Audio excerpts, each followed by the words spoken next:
In Washington state, there's a growing shadow market where homes are being bought and sold before you ever get a chance to see them.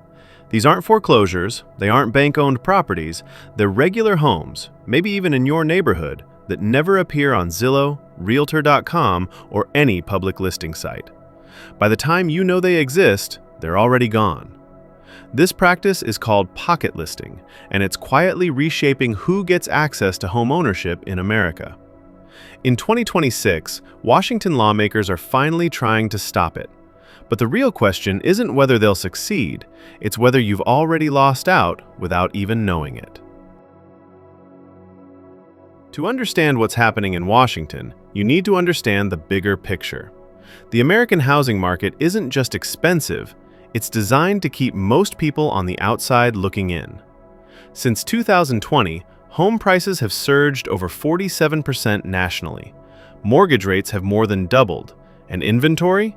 It's at a 40-year low. In this environment, every advantage matters. Every connection counts. Every hour a home sits on the market is a lost opportunity.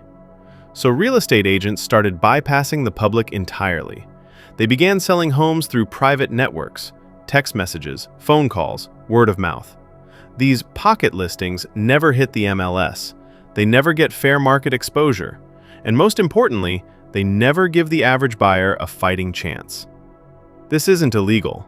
In most states, it's not even regulated. It's just invisible.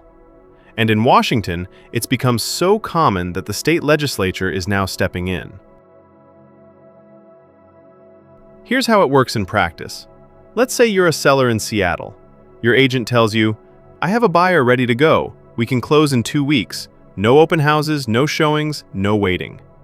It sounds perfect, private, efficient, exclusive. But what you don't realize is this. Your home was never given a chance to compete. Maybe there was a buyer willing to pay $50,000 more.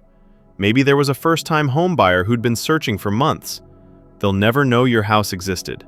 And the agent? They double-end the deal. They represent both you and the buyer, collecting commission from both sides. No competition, no transparency, no accountability. This is the model. And it's not just happening in Washington. Pocket listings are surging in California, Arizona, Florida, anywhere inventory is tight and desperation is high. The National Association of Realtors tried to ban this practice in 2020. They implemented what's called the Clear Cooperation Policy, requiring agents to list homes on the MLS within 1 business day. But enforcement? Almost non-existent. Agents found loopholes. They delayed listings. They called them coming soon and sold them before they ever went live. And now, in 2026, Washington is trying something different.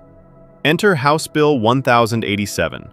Backed by the Washington Realtors Association, yes, the industry itself, this bill is designed to force transparency. It would require all residential listings to be submitted to the local MLS within 1 business day of marketing. No exceptions, no delays, no private networks. If an agent violates this rule, they face disciplinary action from the state licensing board. And here's the key part. The bill explicitly targets what's called office exclusives, listings that agents promote only within their own brokerage. On the surface, this seems like a win for fairness. More listings, more competition, better prices for sellers, more opportunities for buyers. But there's a catch. The luxury market is already pushing back. High net worth sellers don't want their homes exposed to the public. They want discretion, privacy, and agents who serve that clientele are finding ways to redefine what marketing means. If a home is never advertised, never posted online, never mentioned in public, does it count as being marketed? The bill doesn't say. And then there's the enforcement problem. Who's checking? Who's auditing every single transaction to ensure compliance? The Washington Department of Licensing is understaffed and overwhelmed as it is.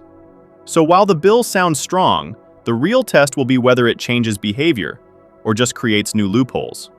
Let's talk numbers. In King County alone, home to Seattle, nearly 15% of home sales in 2025 were estimated to be off-market deals. That's roughly 1 in 7 homes that never appeared in a public search. In Spokane, agents reported that pocket listings were the fastest growing segment of their business. In Tacoma, first-time buyers filed complaints with the state, saying they were being systematically shut out. And it's not just Washington. In Phoenix, Arizona, over 20% of luxury home sales in 2025 were pocket listings. In Los Angeles, some neighborhoods saw that number climb above 30%. This creates a two-tiered system. If you have an agent with connections, you get access. If you don't, you're shopping in a market that's already been picked over. For retirees downsizing, this is a nightmare. Many are selling homes they've owned for decades, trying to maximize value to fund retirement. But if their agent isn't pushing their listing to the widest possible audience, they're leaving money on the table. Money they'll never get back. For first-time buyers, it's worse. They're already competing with investors, iBuyers, and cash offers. Now they're also competing against a system designed to exclude them. So what happens next? If Washington's bill passes and is actually enforced, it could set a precedent. Other states are watching. California is already drafting similar legislation. Oregon and Colorado are considering it. But there's another scenario. If the bill fails or passes but isn't enforced, pocket listings will only grow. Agents will get bolder. The shadow market will become the primary market. And the idea of a fair housing market will become a relic of the past. And here's the darker possibility. Even if pocket listings are banned, the advantage doesn't disappear. It just shifts. Agents will pre-market homes in private groups before officially listing. They'll use coming soon statuses to give their network a head start. The game will change, but the outcome will stay the same. Because the truth is, as long as housing inventory is scarce, someone will always find a way to control access. And whoever controls access, controls the market. Washington's House Bill 1087 is a step toward transparency. But it's just that, a step, not a solution. If you're buying a home in 2026, understand this. The market you see online is not the full market.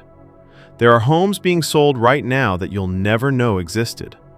There are deals being made in private.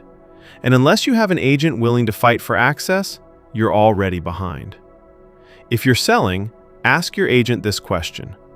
Are you marketing my home to the widest possible audience, or just your own network? The answer will tell you everything. And if you're watching this from outside Washington, California, Arizona, Texas, Florida, know that this fight is coming to your state. The only question is whether your lawmakers will act before the shadow market swallows what's left of the public one. The American dream used to mean you could work hard, save up, and buy a home. Now it means knowing the right people, having the right connections, being in the right room. And if you're not even in the game.